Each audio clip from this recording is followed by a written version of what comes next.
Toda equipe vilã em Pokémon tem em algum nível, de alguma forma, uma certa profundidade. Mesmo aqueles que parecem bobos, têm conexões com eventos históricos do mundo real no contexto ao qual seu jogo foi criado. E, olhando para Galar, a história do Team Yell evoca um contexto enorme, de proporções de tamanho Dynamax, de como grupos eram vistos e tratados pela sociedade inglesa. Uma história do punk ao futebol e suas torcidas. Essa é a história de origem do Team Yell. Para começar, nós precisamos mencionar uma pessoa importante para entendermos tudo: James Turner. Ele foi o diretor de arte desses jogos, ou seja, tudo envolvendo a parte visual de Sword Shield foi aprovado por ele. E isso é importante, já que foi se não o primeiro não japonês a ter uma parte tão grande na criação de uma geração na franquia de Pokémon. Sua escolha é importante, não só porque desde 2010 ele já estava trabalhando com a Game Freak criando designs como a linha do Vanillite, Golurk e Mandibuzz, mas pela sua origem britânica, lugar esse qual a região de Galar se baseia. Sua participação é importante exatamente pelo seu histórico de vida. Quem melhor para conseguir passar o sentimento de estar no Reino Unido do que uma pessoa que viveu lá, e o único dentre todos na Game Freak. Com isso, seu insight foi importante para a ambientação visual de tudo, a ideia dos ginásios e o seu tamanho, assim como as cidades se encaixam com isso, e mais importante, a sua sociedade.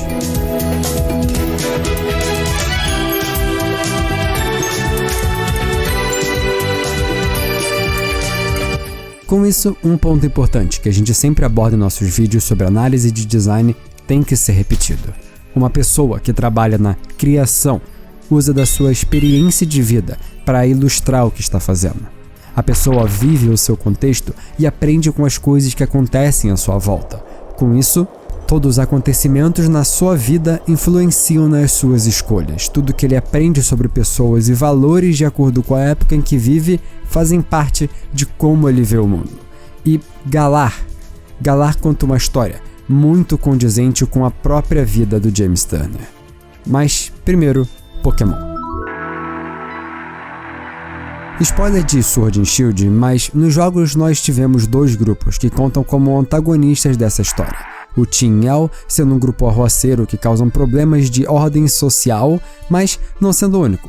Também enfrentamos o Macrocosmos, um grupo apenas seguindo as ordens do seu líder, a desculpa de sempre, cuja intenção é tentar resolver um problema longínquo hoje, só porque esse mesmo líder quer ser o herói. Mas também é um pouco mais profundo que só isso, mas isso a gente elaborou no vídeo sobre Rose e o seu time. Com isso, os contextos de cada grupo são postos, e hoje a gente fala do Team Yell. Com isso, o visual deles é elaborado com as suas inspirações. Macrocosmo é apenas seguranças genéricos, mas a equipe Yell tem o seu visual bem mais complexo, se baseando em duas coisas na história da Inglaterra: o movimento punk e os hooligans.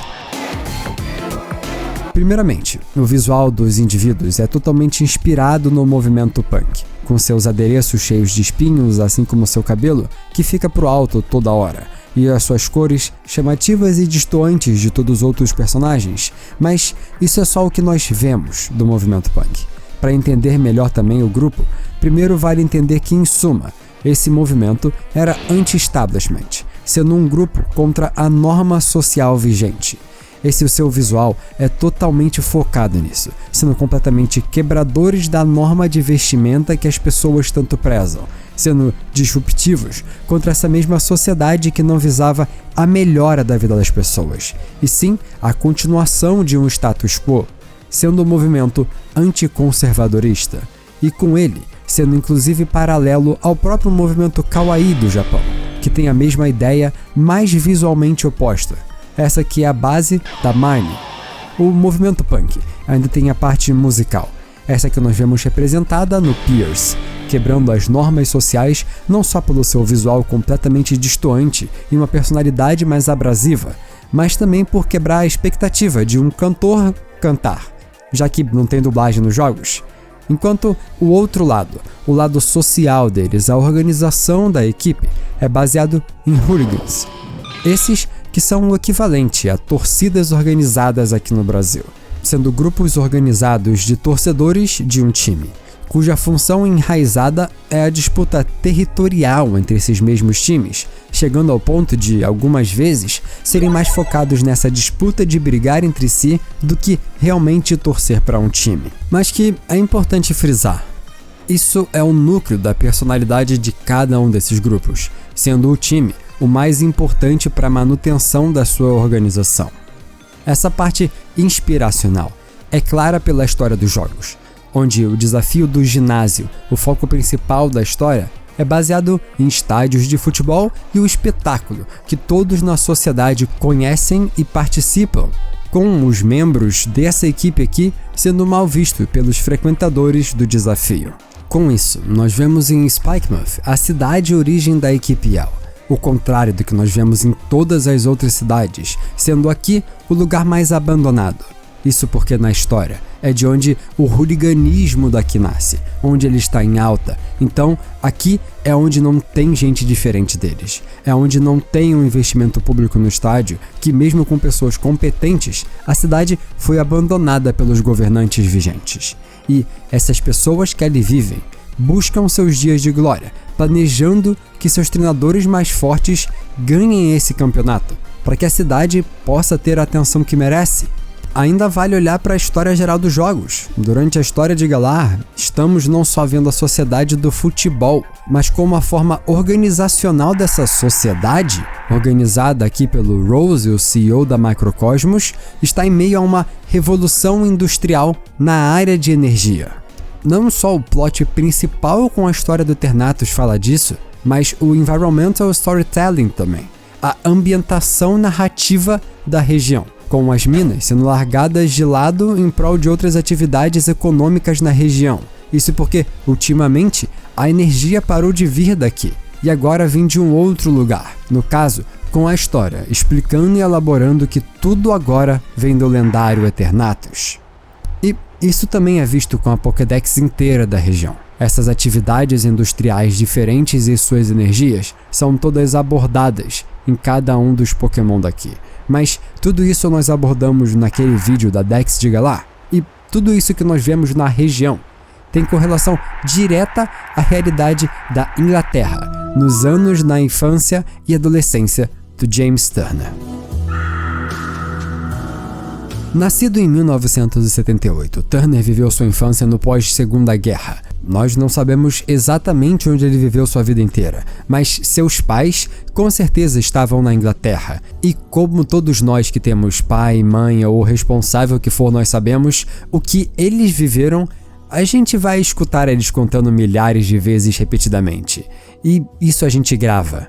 Eu falo disso porque o movimento punk começa em 1976, só 2 anos antes do nascimento de James Turner, e continua forte até hoje, mesmo que não tanto quanto nessa época. E, a depender da sua família, a opinião completamente varia sobre o que foi o movimento. Além disso, quanto ao próprio hooliganismo, seu ápice foi uns anos depois do seu nascimento. Sua influência continua até hoje também, mas a época que ocorreram os maiores desastres na Inglaterra foi entre 77 e 89, com histórias marcantes especialmente para a Inglaterra. No auge das brigas de torcida, em maio de 1985, durante a final da Champions League, que à época tinha um outro nome, Liverpool e Juventus jogavam em Bruxelas, na Bélgica, onde a torcida do time inglês arrumou briga com os italianos e conseguiram derrubar uma parede inteira, resultando na morte de 39 pessoas. Esse não era um caso isolado, aconteceram várias vezes com hooligans, mas um time em específico teve histórias que marcaram para sempre. Com essa reputação, o time de Liverpool sofreria consequências. Durante uma partida da semifinal da Copa da Inglaterra, a famosa FA Cup, que serve de inspiração para a versão dessa geração de Liga Pokémon, o campeonato final sendo inspirado nela, a torcida do time entraria no estádio enquanto a partida já rolava. Nessa época, vale mencionar, não se existiam ingressos contados, limitando a entrada de pessoas. E isso seria o erro.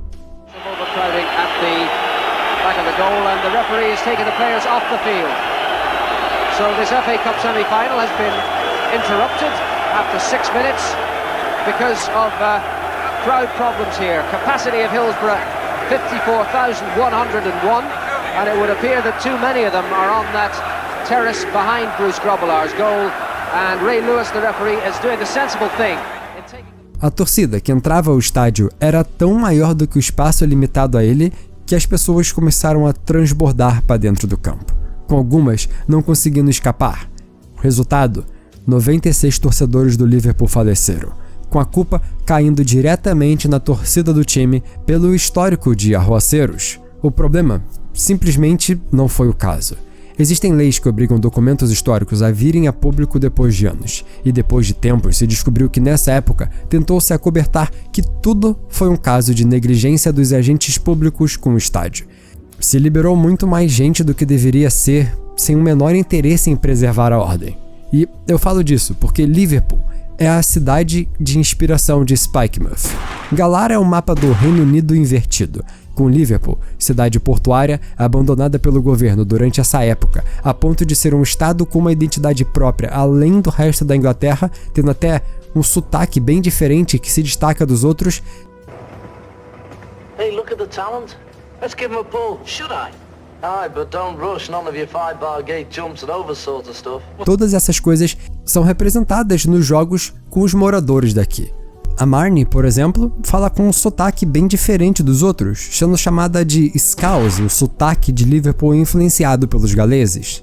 Tudo isso é importante, porque essa época ao qual James Turner viveu, a primeira-ministra era Margaret Thatcher, a bruxa ladra de leite, como é conhecida pelas pessoas não só que viveram a época, mas que a estudam, sendo conhecida assim pela sua postura anti-sociedade, anti-futebol. Não só anti-hooligans, anti-futebol mesmo, sendo contra a existência de torcidas presenciais no estádio, sendo, no geral, famosa por acreditar que não existe convivência entre pessoas, não existem grupos, existem indivíduos, e que cada um tem que cuidar de si e só a si. E não só por isso, também pelo famoso e incompetente corte de gastos, cortando até mesmo o leite em escolas para crianças, recebendo assim o seu apelido de ladra de leite. E nota-se que todos esses detalhes sobre a história da bruxa contra a população são representadas em pequenas partes por Pokémon dessa região. Ela também foi cúmplice na maioria da destruição de empregos da história da Inglaterra, onde começou o corte das minas de carvão, que de 47 até 94, bem mais de 1.000 minas de carvão foram desativadas, sem o menor planejamento para realocar essas famílias, deixando milhares de pessoas desempregadas e na rua. E isso se reflete na forma que a história que é contada, como o vilão verdadeiro da história age, independente do que for melhor para a sua sociedade. O importante aqui foi a imposição das vontades individuais de alguns sobre a população, mesmo que por consequência a maioria sofra. Tinhel de primeira aparece como o problema da região, mas quando nos aprofundamos na história e vemos como as peças se movem, nós vemos como eles são bobos, apenas tentando o melhor para a sua comunidade, enquanto existem forças maiores e muito mais fortes movendo as peças, sempre tendo um novo culpado para o problema que continua eternamente.